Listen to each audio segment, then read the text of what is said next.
Let's learn. He said, "Oh, you cannot do that, Joe, because you'll be paralyzed." The dancing diagnosis that actually turned out to be a blessing in disguise. Then, Patrick Swayze spoke so eloquently on his cancer fight at the very first Stand Up to Cancer 2 years ago. It was exactly 1 year ago that we lost Patrick. Now, I met up with Patrick's Dirty Dancing co-star Jennifer Grey and dance partner Derek Huff at their Dancing with the Stars rehearsal, where she reflected on Patrick and her own cancer battle.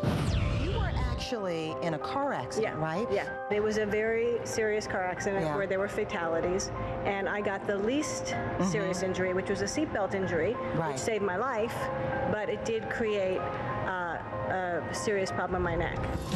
And after 23 years of pain, it was Dancing with the Stars that inspired Jennifer to see if she was healthy enough to join the cast.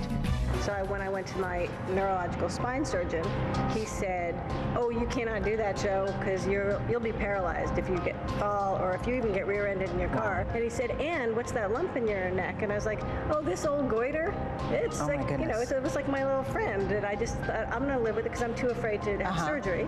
But after a successful spine fusion surgery to correct her neck injury, her doctor convinced Jennifer to have the lump partially removed so that it could be tested after having it for 4 years.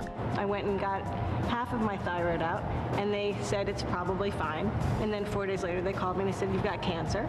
So then I took the other half out Christmas Eve.